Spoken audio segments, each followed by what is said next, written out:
Hello everyone, welcome back to my channel. I am Purnima Singh. आप सभी का स्वागत करती हूँ कॉमर्स एट ईस्ट क्लासेस में। So guys, as you know, last class में हमने किया था अपना चैप्टर 6 बैंकिंग कंप्लीट। आज हम करने वाले हैं अपना new chapter start macroeconomics का। That is our chapter 7 aggregate demand and aggregate supply और उससे रिलेटेड कुछ कॉन्सेप्ट्स। ओके, सो चैप्टर को स्टार्ट करने से पहले आज हम कुछ बातें कर लेते हैं पहले, जिससे आपको आने वाला शेड्यूल समझ आ जाएगा कि किस तरीके से हम आगे स्टडी को कंटिन्यू करेंगे। सो एज़ यू नो, इस चैनल के थ्रू आप फ्री ऑफ कॉस्ट पूरा सिलेबस कवर कर रहे हैं अपना। तो हम यहाँ पर हर एक चैप्टर को एक पर्टिकुलर टाइम देंगे जिससे कि आपका पूरा सिलेबस ब्रीफली क्लियर हो आपको, राइट। सो एक पर्टिकुलर वीडियो में एक पूरा चैप्टर कंप्लीट कराना ये थोड़ा मुश्किल हो जाता है और ये पॉसिबल भी नहीं है, ठीक है। आप सब ये जानते ही हैं। सो मैं बाकी यूट्यूबर्स की तरह आपको 30 से 40 मिनट में फुल चैप्टर कंप्लीट कराने में बिलीव नहीं करती हूँ, ठीक है। हाँ, होंगे बाकी यूट्यूबर्स जो आपको 30 से 40 मिनट में पूरा चैप्टर 7 कंप्लीट करके दे देंगे कि ये एग्रीगेट डिमांड है, ये एग्रीगेट सप्लाई है। बट क्या वो आपके लिए यूज़फुल होगा? एब्सोल्युटली नो, क्योंकि उसमें आपको कॉन्सेप्ट ही क्लियर नहीं होगा। इतनी जल्दी में वो लोग बस आपको मोटा मोटा पढ़ा देंगे, राइट। बट हमें यहाँ करनी है बोर्ड की तैयारी, तो हम ब्रीफली स्टडी करेंगे कि एग्रीगेट डिमांड क्या है, उसके कंपोनेंट्स क्या है, हर एक कंपोनेंट की क्या मीनिंग है, क्या मतलब है उसका, है ना। तो हम ब्रीफ स्टडी करने वाले हैं यहाँ पर, राइट। सो मैं बिलीव नहीं करती कि पूरा चैप्टर मैं आपको 30 to 40 मिनट्स में कंप्लीट करा दूं, क्योंकि इससे क्या है, स्टूडेंट का ही लॉस होगा, राइट। इससे आपका ही लॉस होगा, क्योंकि कॉन्सेप्ट आपको क्लियर होगा नहीं और आप लोग आगे स्टडी करते जाएंगे, चैप्टर कंप्लीट करते जाएंगे, उससे कोई फ़ायदा नहीं होगा, ठीक है। इसलिए हम टाइम लेकर करेंगे पर सब कुछ कवर करेंगे, each and every topic of our syllabus, because हमारे पास कोई टाइम की शॉर्टेज नहीं है। आराम से सिलेबस कंप्लीट करके हम रिवीजन सेशन स्टार्ट कर देंगे अपना। So don't worry about your exams, आप बस वीडियोस को फॉलो करते जाएं और साथ साथ जो भी चैप्टर मैं कंप्लीट करवा रही हूँ उसके नोट्स बनाते जाएं, ताकि एग्जाम्स के टाइम पे आपको रिवीजन करने में हेल्प हो, ठीक है। एग्जाम्स के टाइम हम लाइव सेशन भी स्टार्ट करने वाले हैं, जिससे आप सभी अपने डाउट्स मुझसे शेयर कर पाएंगे और हम ऑन द स्पॉट आपके डाउट्स को क्लियर करेंगे, ओके। तो जितने भी आपके डाउट्स होंगे वहाँ लाइव सेशन में हम उसको भी क्लियर कर लेंगे। सो हम कुछ भी नहीं छोड़ने वाले हैं, ओवरऑल हम सब कुछ चैप्टर करेंगे। देन हम न्यूमेरिकल्स का एक पर्टिकुलर वीडियो लेकर आएंगे जिससे आपकी प्रैक्टिस और ज़्यादा अच्छी हो जाएगी। फिर रिवीजन क्लासेस स्टार्ट करेंगे, फिर लाइव सेशंस लेंगे, ठीक है। तो हम बिल्कुल भी कमी नहीं छोड़ने वाले हैं। तो आप प्लीज़ बने रहिए वीडियोस के साथ। अगर आप चैनल पर नए हैं तो पहले ही चैनल को सब्सक्राइब कर लीजिए और बेल आइकन प्रेस कर दीजिए, ताकि आपको आने वाली सभी वीडियोस के नोटिफिकेशन मिलते रहें। और टाइम टू टाइम क्लासेस को लेते रहिए, नोट्स प्रिपेयर करते जाइए, हाथ के हाथ उसे कंप्लीट करते जाइए। छोटे छोटे गोल्स बनाइए। छोटे छोटे गोल से क्या होगा, आपके लिए अचीव करना बहुत ईजी हो जाएगा। ईजिली टारगेट को अचीव कर पाएंगे आप, ठीक है। सो चलिए स्टार्ट करते हैं हमारा आज का chapter 7 aggregate demand and aggregate supply. So पढ़ेंगे और करेंगे अपने टारगेट को अचीव। चलिए, सो आज के लेक्चर में हम एग्रीगेट डिमांड को समझेंगे और फिर आने वाले पार्ट 2, पार्ट 3 में हम लोग एग्रीगेट सप्लाई और उसके कॉन्सेप्ट्स को समझेंगे। क्लियर है? सो सबसे पहले स्टार्ट करते हैं हम एग्रीगेट डिमांड को। सो क्लास 11th में हमने पढ़ा था डिमांड। किस में पढ़ा था? माइक्रो इकोनॉमिक्स में पढ़ा था हमने, ठीक है। माइक्रो इको में पढ़ा था हमने। और अब हम पढ़ने वाले हैं एग्रीगेट डिमांड, जिसको हम एडी से रिप्रेजेंट करेंगे, ठीक है। मैक्रो इको में हम एग्रीगेट डिमांड पढ़ेंगे और हमने क्लास 11th में डिमांड पढ़ी माइक्रो इकोनॉमिक्स में, और अब हम मैक्रो इकोनॉमिक्स में एग्रीगेट डिमांड पढ़ेंगे। क्लियर है? माइक्रो इकोनॉमिक्स में हमने डिमांड के बारे में पढ़ा था इंडिविजुअल लेवल पर, ठीक है। इंडिविजुअल फर्म है, कंज्यूमर है, प्रोड्यूसर है, ठीक है। तो एक पर्टिकुलर चीज़ के बारे में पढ़ते थे। बट यहाँ पर हम मैक्रो इकोनॉमिक्स में एग्रीगेट लेवल पर पढ़ेंगे, यानी कि ओवरऑल पढ़ेंगे, ठीक है। मतलब मैक्रो में हम पढ़ने वाले हैं टोटल डिमांड के बारे में, ठीक है। अभी तक हमने कंज्यूमर के बारे में पढ़ा, प्रोड्यूसर के बारे में पढ़ा, बट अब हम होल इकोनॉमी के बारे में पढ़ेंगे, ठीक है। पूरी की पूरी इकोनॉमी के बारे में पढ़ेंगे। क्लियर है? तो ये था हमारा डिफरेंस डिमांड का और एग्रीगेट डिमांड का। तो हमें ये सब पढ़ना है, ठीक है। डिमांड हम क्लास 11th में करके आ गए। अब एग्रीगेट डिमांड हम यहाँ पर पढ़ेंगे मैक्रो इकोनॉमिक्स में, ठीक है। टोटल कितनी डिमांड होती है एग्रीगेट लेवल पर, ठीक है। पूरी की पूरी इकोनॉमी के बारे में पढ़ेंगे, ठीक है। क्लियर है? सबसे पहले देखते हैं डेफिनेशन क्या है एग्रीगेट डिमांड की। The total demand of all finish goods and services produce in an economy.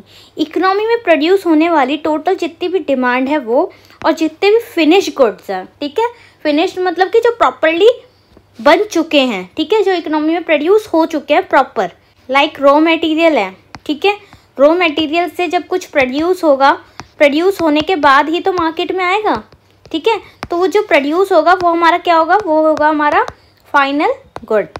Clear है, फाइनल गुड हो जाएगा।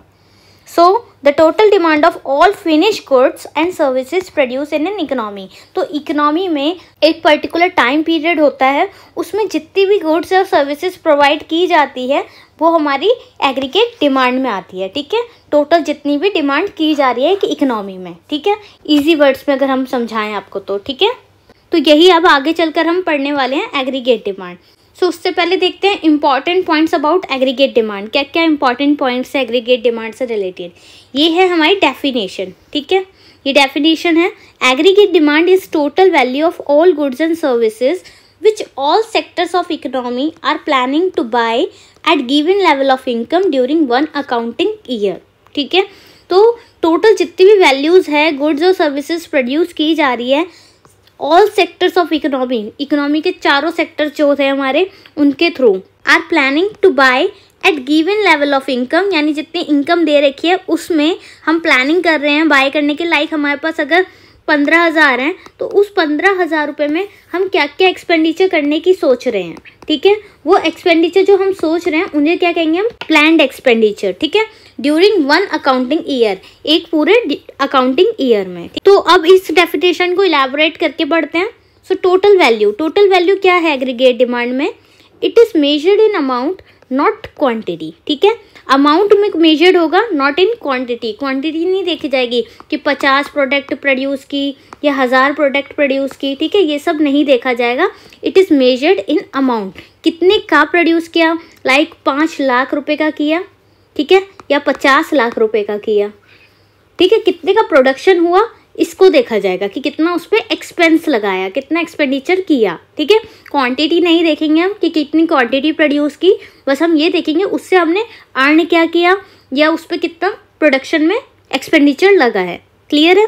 Of all goods and services, यानी कि सभी की सभी जितने भी गुड्स हैं और सर्विसेज हैं वो। It covers expenditure of goods as well as services. तो ये बता रहा है कि एक्सपेंडिचर किस पर होता है, गुड्स पर तो होता ही है कि प्रोडक्शन कर रहे हैं या कुछ भी परचेज कर रहे हैं गुड्स, तो उस पर एक्सपेंडिचर हुआ, बट उसके साथ साथ सर्विसेज पे भी हो रहा है, ठीक है। लाइक लेबर है, लेबर को हम प्रोडक्शन करवाएंगे, लेबर के थ्रू प्रोडक्शन करवा रहे हैं तो हम उसको क्या देंगे, वेजेस भी तो देंगे लेबर को। तो जो लेबर है वो क्या प्रोवाइड कर रहा है, वो प्रोवाइड कर रहा है हमारे को सर्विसेज, ठीक है।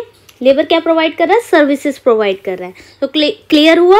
So it covers expenditure of goods as well as services. Next, which all sectors of economy. अब कौन से ऑल सेक्टर्स की बात हो रही है, याद करिए मैक्रो में हमने पढ़े थे कि हमने 2 सेक्टर्स पढ़े थे, जिसमें हमने पढ़ा था circular flow of income.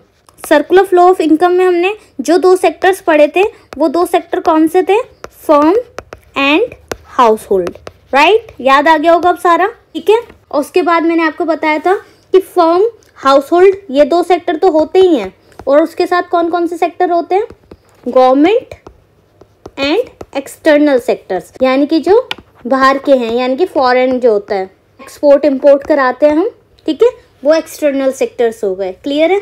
So which all sectors of economy, it covers all sector, household, firms, government and external sectors. Clear है। एक्सटर्नल सेक्टर जो हमारे इंडिया से बाहर के एक्सटर्नल सेक्टर्स हैं, यानी बाहर की कंट्रीज जो हैं उनके साथ हम क्या कर रहे हैं, ट्रेड कर रहे हैं।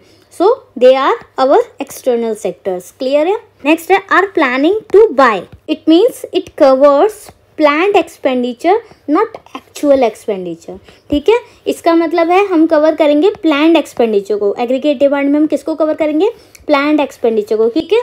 सो इट कवर्स प्लान्ड एक्सपेंडिचर। हर चीज़ के लिए हम पहले से प्लान कर लेते हैं कि इतना एक्सपेंस होगा हमारा, इतनी हमारी इनकम है, उसमें से इतना एक्सपेंस होगा, ठीक है।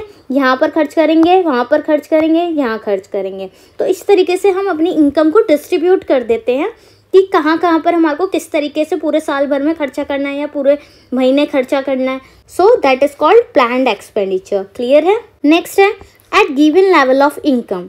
इसका मतलब है it changes with change in income. Income के साथ साथ क्या होता है, हमारा एक्सपेंडिचर भी चेंज होता जाता है, ठीक है। कैसे होता है, लाइक अभी तक मैं 1000 रुपये कमा रही थी, तो उसमें से मैं सोचती थी कि 500 खर्च कर दूंगी, ठीक है।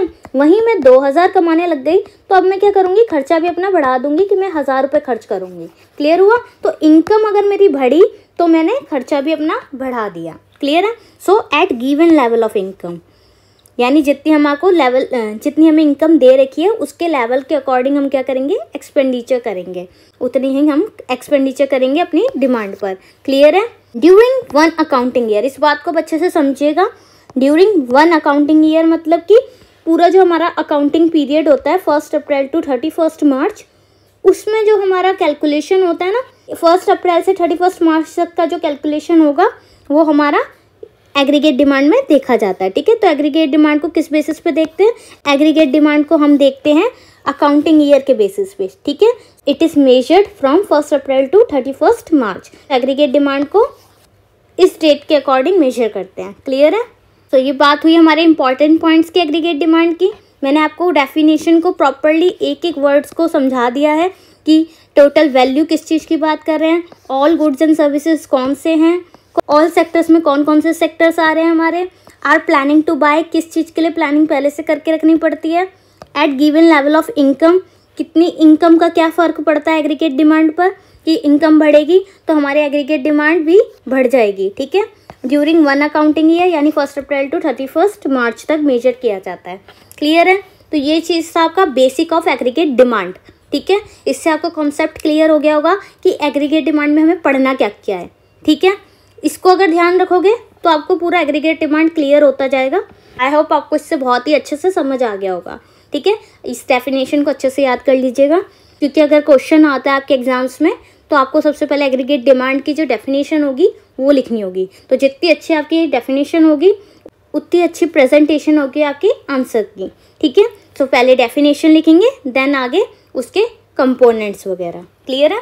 सो अब बात करते हैं कॉन्सेप्ट ऑफ एडी। मैंने आपको पहले ही समझा दिया एडी क्या है। एग्रीगेट डिमांड को हम रिप्रेजेंट कर रहे हैं एडी से। अब पहले ही हमने समझ लिया एग्रीगेट डिमांड क्या है। अब आपको कुछ नोट्स भी बनाने होंगे, इसलिए मैंने थोड़ा सा लिख कर भी लाई हूँ ताकि आप इसको भी लिख लें अपने पास। सो स्टार्ट करते हैं कॉन्सेप्ट ऑफ एग्रीगेट डिमांड। पहले definition, aggregate demand refers to the total demand for final goods and services in an economy during financial year, ठीक है। जो पीछे पढ़ा अभी हमने कि एग्रीगेट डिमांड क्या होती है, टोटल डिमांड होती है किसकी, फाइनल गुड्स की और सर्विसेज की इन an economy during an financial year, यानी कि 31 मार्च तक, ठीक है। 1 अप्रैल टू 31 मार्च इसमें मेजर करते हैं इसको। क्लियर है।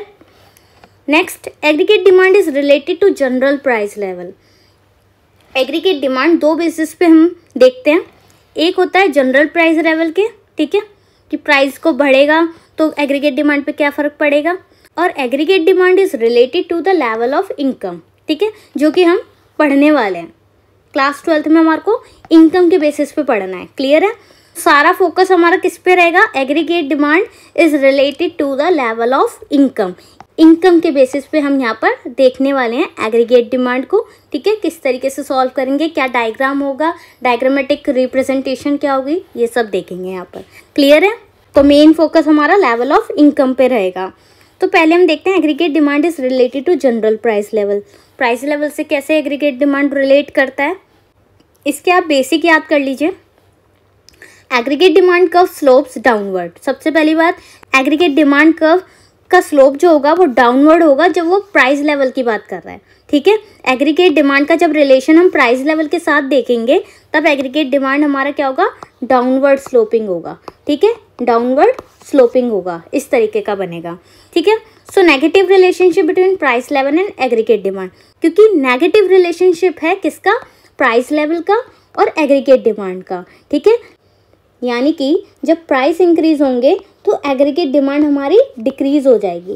क्लियर हो रहा है। तो इस वजह से ही ये नेगेटिव रिलेशन शो करता है। ठीक है, नेगेटिव रिलेशन प्राइस लेवल का और एग्रीगेट डिमांड का रहता है, इसलिए जो एग्रीगेट डिमांड का कर्व होता है वो डाउनवर्ड होता है, डाउनवर्ड स्लोप होगा। तो चलिए पहले ग्राफ समझ लेते हैं। सो एक्स एक्सिस पे हम शो करेंगे क्वांटिटी ऑफ आउटपुट, यानी कि कितना हम प्रोड्यूस कर रहे हैं, हमारी डिमांड कितनी है, एग्रीगेट डिमांड जो होगी हमारी। ठीक है, तो एक्स एक्सिस पे आएगा quantity of output. Quantity of output में क्या होता है, increase the quantity of goods और सर्विसेज। जितनी भी हमारी गुड्स एंड सर्विसेज की क्वांटिटी प्रोड्यूस हो रही है, जितनी भी डिमांड हो रही है, वो हमारी एक्स एक्सिस पे आ जाएगी और वाई पे आएंगे हमारे प्राइस। ठीक है, यहाँ पर हमारा वाई पर प्राइस आएगा। क्लियर है? सो पहले इकोनॉमी चार्ज कर रही है प्राइस 1, तो P1 पे हम Y1 आउटपुट प्रोड्यूस कर रहे हैं। क्लियर है? अब प्राइस हमारा कम हो गया। ठीक है, प्राइस कम हुआ तो हमारा आउटपुट जो होगा वो भी बढ़ जाएगा। ठीक है, तो वो Y1 से कहाँ शिफ्ट हो जाएगा, Y2 पे। क्लियर हो रहा है? जब प्राइस हमारा नीचे आया तो हमारी जो डिमांड थी वो बढ़ गई। क्लियर हो रहा है? मैंने आपको यही समझाया था, जब प्राइस हमारे इंक्रीज होंगे तो एग्रीगेट डिमांड कम होगी। ठीक है, और जब प्राइस हमारे कम होंगे तो एग्रीगेट डिमांड जो होगी वो बढ़ जाएगी, एग्रीगेट डिमांड हम ज़्यादा करने लग जाएंगे। क्लियर हो रहा है कॉन्सेप्ट? इसलिए ये नेगेटिव रिलेशन है। सो जैसे ही प्राइस हमारा P1 से P2 में आया तो हमारी डिमांड भी बढ़ गई। ठीक है, तो यहाँ पर पहले हमारा एग्रीगेट डिमांड P1 पर था, फिर वो P2 पे शिफ्ट कर गया, तो वो क्या हुआ, वो डाउनवर्ड स्लोप कर गया। क्या हुआ? डाउनवर्ड स्लोप कर गया। क्लियर है? सो ये था हमारा कॉन्सेप्ट एग्रीगेट डिमांड का, which is related to general price level, कि जब हमारे प्राइस हम P1 चार्ज कर रहे थे तो Y1 यानी कम आउटपुट प्रोड्यूस कर रहे थे, और जब P2 था हमारा प्राइस तो ज़्यादा से ज़्यादा डिमांड हो रही थी। देख रहे हो, प्राइस जैसे ही कम हुआ वैसे ही डिमांड बढ़ गई, इसलिए हमारा एग्रीगेट डिमांड जो है वो डाउनवर्ड स्लोपिंग हो गया जब प्राइस की बात होगी तो। इसलिए इसका रिलेशन क्या है, इसका रिलेशन नेगेटिव रिलेशन है। क्लियर हुआ? उसी तरह एग्रीगेट डिमांड का लेवल ऑफ इनकम के साथ भी पॉजिटिव रिलेशन है। पॉजिटिव रिलेशन क्यों है? क्योंकि जब हमारा प्राइस के साथ चल रहा था कि P1 पे प्राइस था हमारा, और जैसे ही वो कम हुआ, प्राइस हमारा यहाँ पर कम हुआ, तो हमारी जो डिमांड थी वो Y1 से कहाँ शिफ्ट हो गई, वो शिफ्ट हो गई Y2 पे। तो प्राइस के गिरते ही क्या हुआ, हमारी डिमांड जो थी वो इंक्रीज हो गई। क्लियर है? और वहीं बात करें हम लेवल ऑफ इनकम की, मानो पहले मैं 40,000 रुपये कमा रही थी, अब मेरी सैलरी बढ़कर 80,000 हो गई। ठीक है, 40 से 80 हो गई। ठीक है, तो यानी इनकम इंक्रीज हो गई हमारी। तो इनकम की इंक्रीज होते ही क्या हुआ, हमारी जो एग्रीगेट डिमांड थी वो भी इंक्रीज हो गई। जहाँ मैं खर्चा करती थी 40,000 में से 20,000 रुपये, ठीक है, अब वहाँ मैं 80,000 से कितना खर्च करने लग जाऊँगी, 40,000 रुपये खर्च। ठीक है, पहले आधा खर्च करती थी, 40 का आधा करती थी तो 20,000 खर्च करती थी, अब 80 का आधा करूँगी तो 40,000 खर्च करूँगी। क्लियर है? तो क्या हुआ, मेरी डिमांड भी इंक्रीज हो गई। क्लियर हुआ कॉन्सेप्ट कि इनकम अगर मेरी बढ़ रही है 40,000 से 80,000 हो गई, तो एग्रीगेट डिमांड भी मेरी इंक्रीज हो गई 20,000 से 40,000। ठीक है, 20,000 से 40,000 हो गई। ठीक है, तो जैसे ही इनकम बढ़ी तो मैंने डिमांड भी अपनी बढ़ा दी, 20 से 40 कर दी। क्लियर हुआ कॉन्सेप्ट? तो ये था aggregate demand is related to the level of income. So I hope आपको दोनों कॉन्सेप्ट समझ आ गए होंगे, aggregate demand related to general price level, aggregate demand related to level of income. But अब हम जो पढ़ने वाले हैं वो हम पढ़ेंगे aggregate demand is related to level of income, यानी इनकम जैसे ही बढ़ेगी डिमांड पे क्या फ़र्क पड़ेगा। क्लियर है? तो हम इसको कंसिडर करेंगे। चलिए आगे चलते हैं। नेक्स्ट पॉइंट है aggregate demand is flow concept. तो एग्रीगेट डिमांड जो है वो फ्लो कॉन्सेप्ट है, हम अकाउंटिंग ईयर का पढ़ते हैं। यहाँ पर हमने पढ़ा ड्यूरिंग 1 अकाउंटिंग ईयर। ठीक है, तो यानी कि पूरे के पूरे एक साल की बात कर रहे हैं। ठीक है, तो इसको किस में मेजर करेंगे, period of an accounting year में, यानी it is measured from 1 April to 31 March. Right, तो इसलिए ये कौन सा कॉन्सेप्ट होगा, ये होगा फ्लो कॉन्सेप्ट, एक फ्लो में चल रहा है। ठीक है, कॉन्टिन्यूसली हमारी एग्रीगेट डिमांड को हम कंसिडर कर रहे हैं क्योंकि वो एक फ्लो में चल रही है। समझ आया? वो नलके वाला एग्जांपल दिया था ना मैंने आपको, जब मैंने स्टॉक और फ्लो कॉन्सेप्ट करवाया था आपको। तो स्टॉक क्या होता है, फ्लो क्या होता है, तो अगर आपने नहीं देखा तो स्टॉक एंड फ्लो का आप सर्च करेंगे आप, ठीक है। तो चैनल का नाम डालिएगा, आपको आ जाएगा वहाँ पर स्टॉक एंड फ्लो कॉन्सेप्ट, ठीक है।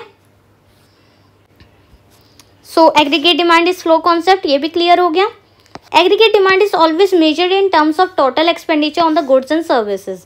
ये भी हमने यही डेफिनेशन में पढ़ा कि एग्रीगेट डिमांड हमेशा किस में मेजर होती है, terms of total expenditure on the goods and services. यानी कि गुड्स एंड सर्विसेज पे जितना भी टोटल एक्सपेंडिचर हम कर रहे हैं, एक इकोनॉमी जितना भी खर्चा कर रही है टोटल गुड्स एंड सर्विसेज को प्रोड्यूस करने में, वो हमारा मेजर्ड होगा एग्रीगेट डिमांड में। क्लियर है?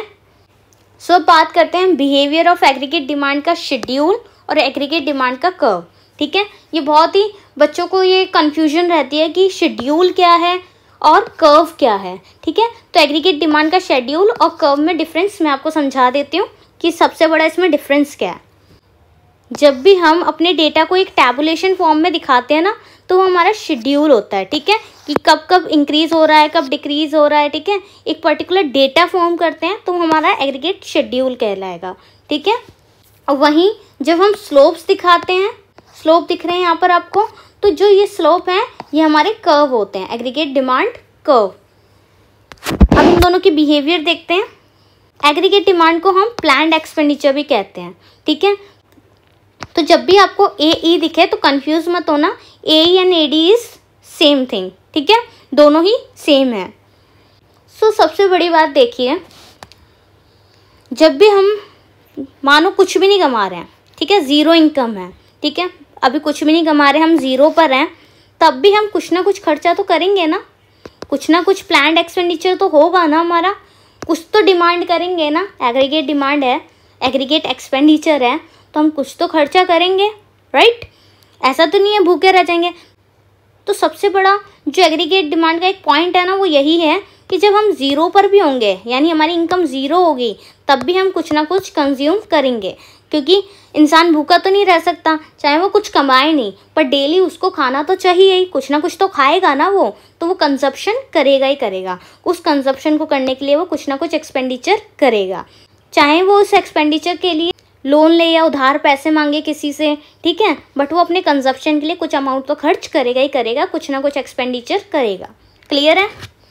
So zero level of income जब हमारा होगा, तब भी प्लान एक्सपेंडिचर 20 होगा, ठीक है, कुछ ना कुछ होगा, यानी 20 ही नहीं, मैं एग्जांपल के थ्रू बता रही हूँ आपको कि 20 होगा, क्योंकि यहाँ पर मैंने आपको इसी शेड्यूल में समझा रखा है, ठीक है।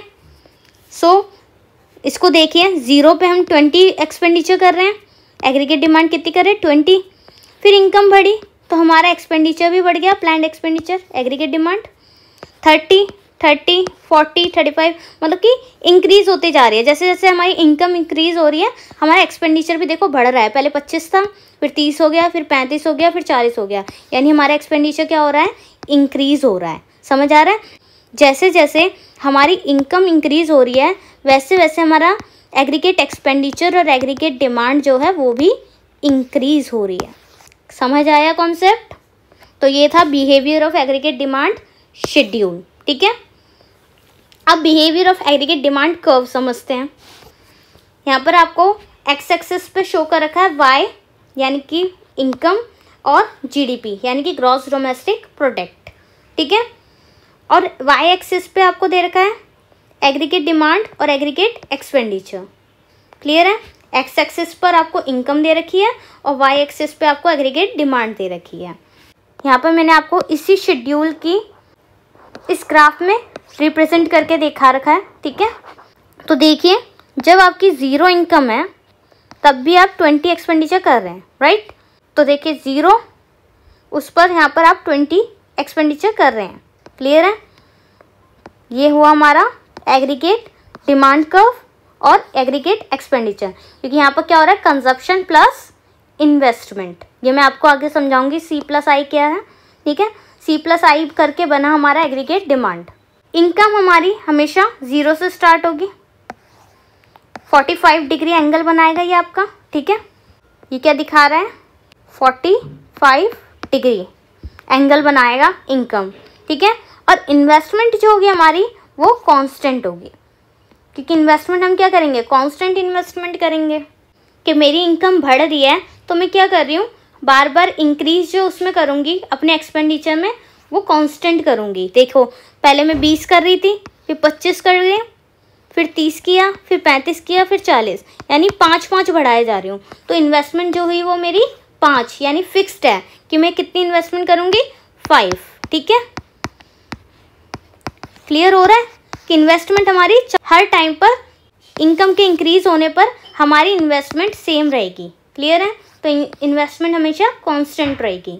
सो ये हुआ बिहेवियर ऑफ एडी शेड्यूल और ये हुआ behaviour of AD curve.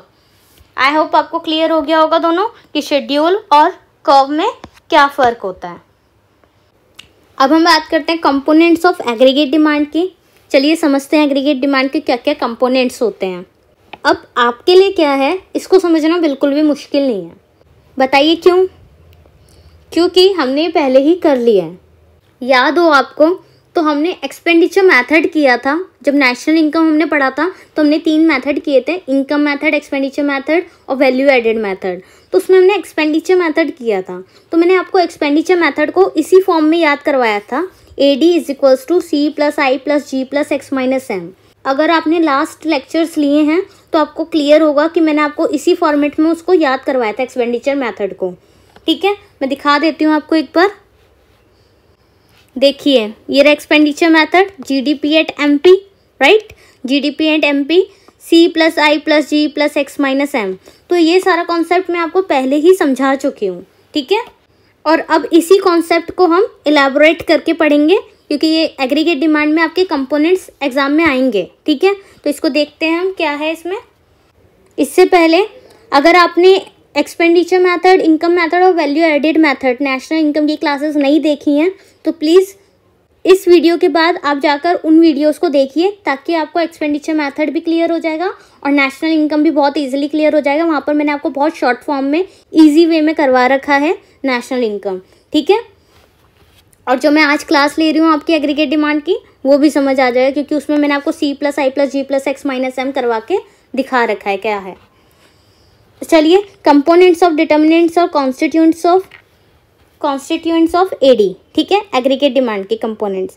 So C क्या है हमारा, C है प्राइवेट कंजप्शन एक्सपेंडिचर। ठीक है, एक्सपेंडिचर मेथड में मैंने आपको करवा रखा है इसलिए सब कुछ आपको पता ही होगा, तो मैं आपको डायरेक्ट करवा देती हूँ।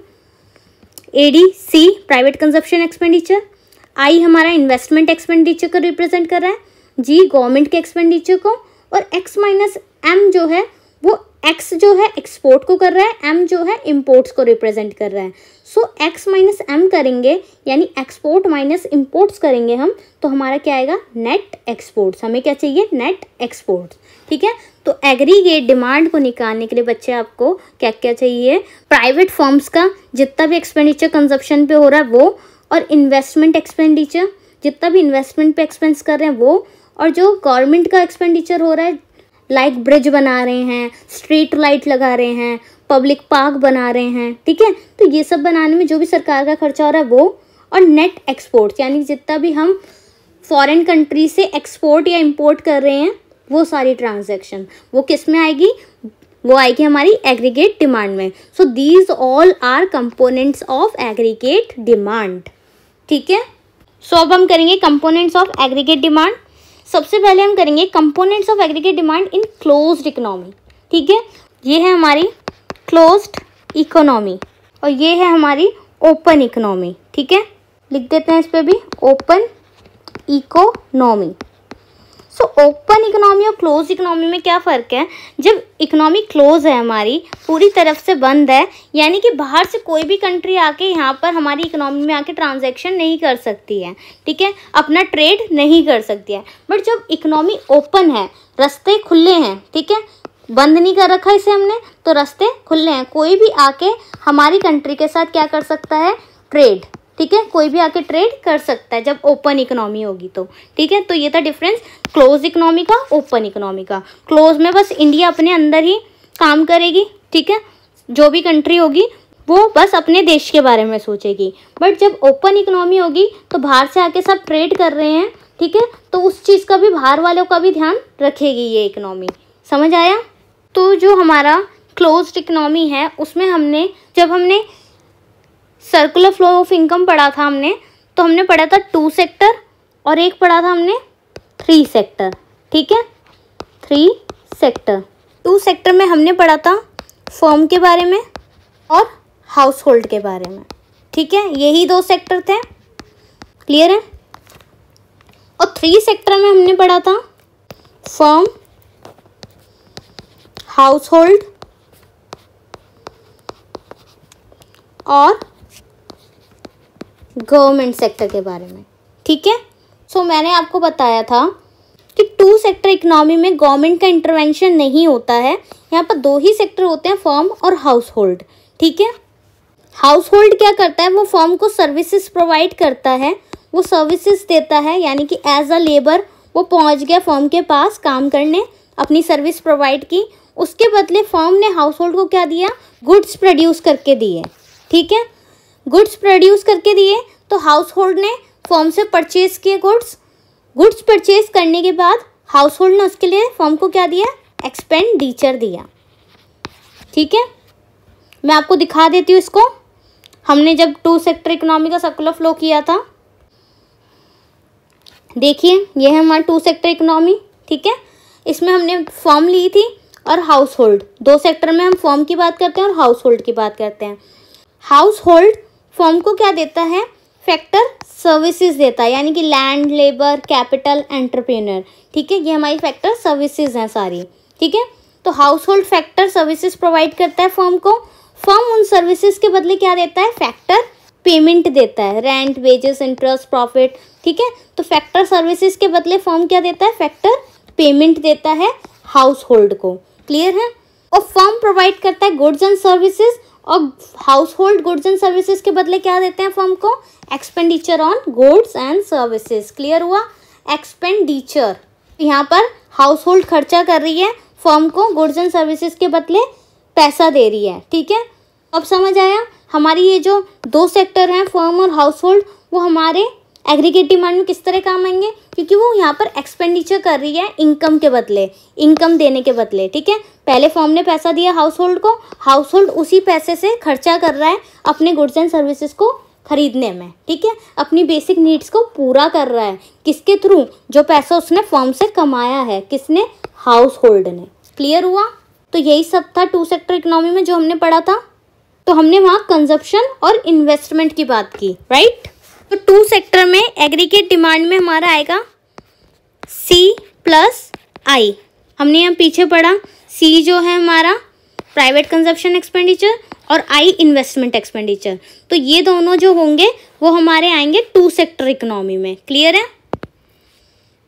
सो aggregate demand is equals to C+I।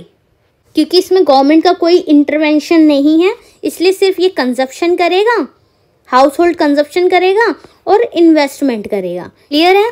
वहीं पर हम बात करें 3 सेक्टर इकोनॉमी में, इसमें फर्म और हाउस होल्ड के अलावा एक और चीज़ आती है, वो क्या है, गवर्नमेंट। ठीक है, गवर्नमेंट का इंटरवेंशन होता है 3 सेक्टर इकोनॉमी में, क्लोज्ड इकोनॉमी में। हाउस होल्ड का कंजप्शन C, फर्म का इन्वेस्टमेंट I और गवर्नमेंट का एक्सपेंडिचर। ठीक है, G। C+I+G जो होगा वो हमारा क्या होगा, 3 sector economy. AD is equals to C+I+G। ठीक है, तो हमारा जो पीछे हमने कंपोनेंट पढ़े एग्रीगेट डिमांड के, उसमें पढ़ा था C+I+G+X-M।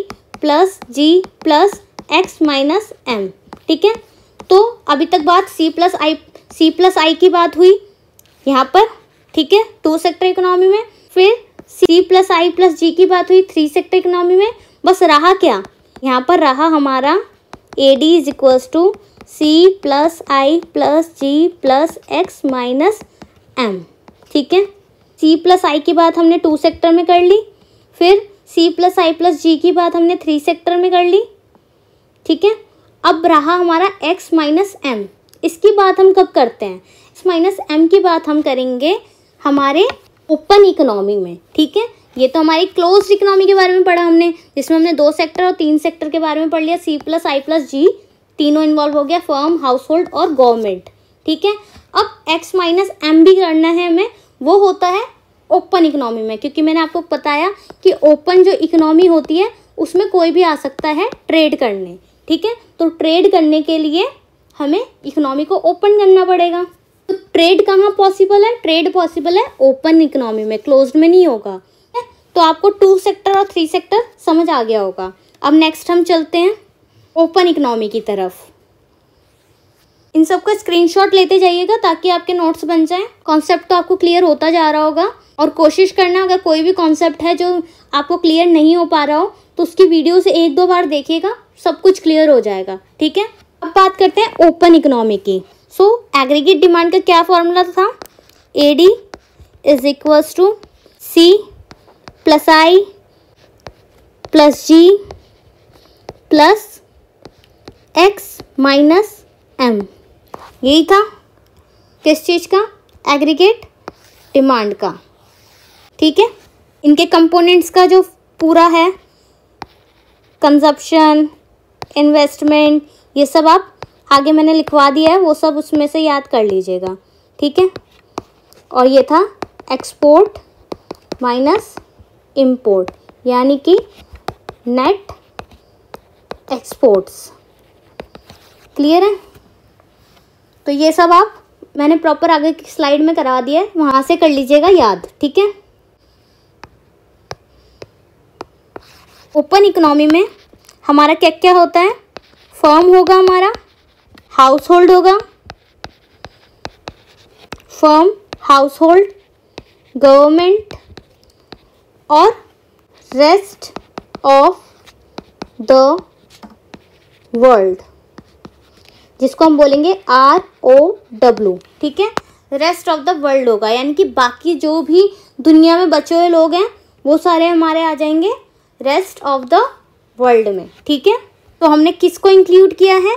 हमने इंक्लूड किया है रेस्ट ऑफ द वर्ल्ड को, यानी कि वो लोग आके हमारे यहाँ ट्रेड कर सकते हैं। तभी तो हम X माइनस M कर रहे हैं, एक्सपोर्ट माइनस इम्पोर्ट्स कर रहे हैं, कि हम भी उनके साथ ट्रेड कर सकते हैं और वो भी ट्रेड कर सकते हैं। क्लियर है? तो रेस्ट ऑफ द वर्ल्ड क्या करेगा? ट्रेड करेगा। ट्रेड करने की फैसिलिटी हो जाती है। तो ओपन इकोनॉमी का काम क्या है? ओपन इकोनॉमी है तो यही तो फ़ायदा है कि हमारी इकोनॉमी में आके कोई भी ट्रेड कर सकता है और हम भी वहाँ पर ट्रेड कर सकते हैं। तो एक्सपोर्ट और इंपोर्ट की जो फैसिलिटी होती है वो खुल जाती है, ठीक है। तो हमने 3 सेक्टर्स पढ़ लिए थे, फर्म, हाउस होल्ड और गवर्नमेंट। अब हमने न्यू इंट्रोड्यूस किया है, वो है रेस्ट ऑफ द वर्ल्ड, ठीक है। So rest of the world भी आपको क्लियर हो गया होगा, जिसमें हमें X माइनस M करना है, यानी कि नेट एक्सपोर्ट्स निकालना। तो X माइनस M क्या है हमारा? एक्सपोर्ट्स माइनस इंपोर्ट्स, ठीक है, यानी कि नेट एक्सपोर्ट्स। क्लियर हुआ? तो 4 सेक्टर हमारे इकोनॉमी के हैं, नया पार्ट जो जुड़ा है वो है हमारा X माइनस M, ठीक है। कौन सा सेक्टर है वो? Rest of the world. Clear है? सो इसी के साथ हमारा एग्रीगेट डिमांड का कॉन्सेप्ट होता है कंप्लीट, और हमने सारे एग्रीगेट डिमांड के कंपोनेंट्स भी पढ़ लिए। क्लोज्ड इकोनॉमी में और ओपन इकोनॉमी में क्या डिफरेंस है वो भी पढ़ लिया। और ओपन इकोनॉमी में AD is equals to C plus I plus G plus X minus M क्यों आता है ये भी समझ लिया, कि export minus import open economy में ही क्यों आता है, ठीक है, क्योंकि वो ओपन इकोनॉमी है तो वहाँ पर ट्रेड हो सकता है, ठीक है। सो आज हमारे एग्रीगेट डिमांड और उसके कंपोनेंट्स कंप्लीट हो गए हैं। नेक्स्ट क्लास में हम करेंगे aggregate supply and consumption function, ठीक है।